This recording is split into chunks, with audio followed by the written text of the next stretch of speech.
Welcome to the Explainer. Have you ever felt like the world is pulling in two completely different directions at once? Well, that's the story of 2026. It's a year we're calling the Great Divergence. We're seeing all these conflicting signals. Some parts of the economy are absolutely soaring, while others are, well, they're struggling to stay afloat. So what we're going to do is decode these mixed messages to help you get a clear picture of what this divergence means for the markets, for major industries, and, yeah, most importantly, for your wallet. Okay, let's start with the big picture. Right now, the global economy is sending out some incredibly confusing messages. It's almost like it can't make up its mind about which way it's headed. So on one hand, you've got rising bond yields. The 10-year Treasury, which is a really key benchmark for the economy, it kicked off the year above 4%. Now that tells us investors are feeling a little bit uncertain, trying to read the tea leaves on the economy while the Federal Reserve itself seems divided on what to do next with interest rates. But then, at the exact same time, you've got traditional safe haven assets like gold just booming. I mean, after a massive 64% jump in 2025, prices are holding strong. And that's been driven by global uncertainty, things like the tensions in Iran, and this widespread belief that the Fed is actually going to cut rates. So you see the conflict, right? Some signs point to caution, others point to optimism. It's a classic tug-of-war. And just to make things even more interesting, you've got the stock market. Despite all that anxiety in 2025, the S&P 500 still managed to gain over 16%. Even huge hedge funds like Citadel posted double-digit returns. So you've got cautious bonds, defensive gold, and stocks just charging ahead. The signals are completely all over the place. And, this weird mix of signals isn't just happening in the financial markets, it's creating a major split in the real-world industries that power our lives. This quote here really nails it. The demand for critical stuff, like these high-performance magnets, is accelerating exponentially. And that is creating this massive divide between the haves and the have-not. So that leads us right into what we're calling the Great Industrial Divide.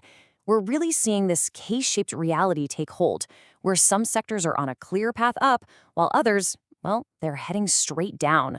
Air travel is a perfect example of this split. On one side of that K, you've got the premium airlines, Delta, United, rolling out fancy new lounges and luxury cabins, and they're capturing almost all of the industry's profits. Meanwhile, on the other side, budget carriers like Spirit are filing for bankruptcy. They're just getting squeezed by rising costs. It's like two completely different worlds all on the same airplane. Now look at this. This is a huge shift in the electric vehicle market. For the very first time, China's BYD has officially dethroned Tesla as the world's top EV seller. They moved over 2 million vehicles last year. And this isn't just about one company beating another. It's a sign of a much, much larger global power shift in manufacturing. This chart really pulls back the curtain on the strategic battle that's happening underneath that EV race. China controls over 90%. Think about that, over 90% of the world's manufacturing of rare earth magnets. And these things aren't just for cars. They are essential for everything from wind turbines to advanced defense systems. This dominance is forcing Western countries to scramble to build their own supply chains from scratch, and that could affect the cost of future tech for all of us. Okay, so you might be thinking, rare earth magnets, global supply chains, what does any of this have to do with me? Well, it all connects directly to what is, for most people, the biggest financial decision of their life: buying a home. You can see this really clear cause and effect chain. It all starts when the Fed starts hinting at potential rate cuts. Then, that leads to lower mortgage rates, which should improve affordability. But as you can see, there's a major roadblock right at the end of this chain. And that drop in mortgage rates, down to around 6.19% from over 7%, that means real savings. We're talking about $200 less per month on a typical home loan.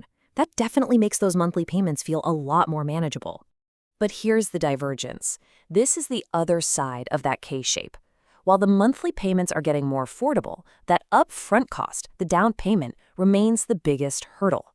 It still takes the typical homebuyer 7 years to save up for one. That's roughly double what it was before the pandemic.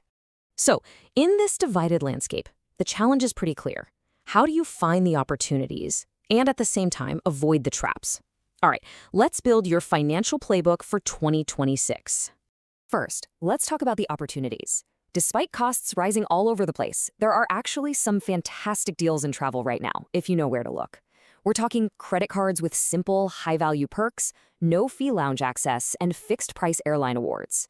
Honestly, these are the kinds of deals that feel a little too good to last, especially as the industry keeps splitting. But for every one of those opportunities, you've got to watch out for the hidden traps.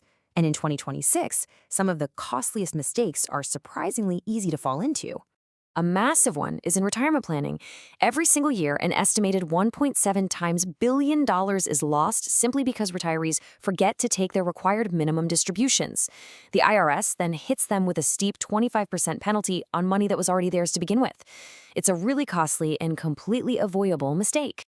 And here's a sneaky logistical change that could easily trip you up.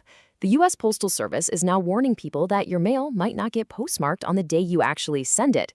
So for anything with a hard deadline like filing your taxes or paying a bill, this could have some really serious consequences.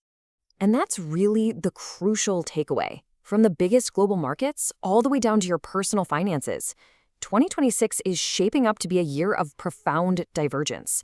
It's a K-shaped world, with very clear upwards paths and very clear downward slides. There are clear winners and losers, opportunities and traps. So the defining question for you this year is pretty simple. In this year of divergence, where are you going to find your advantage?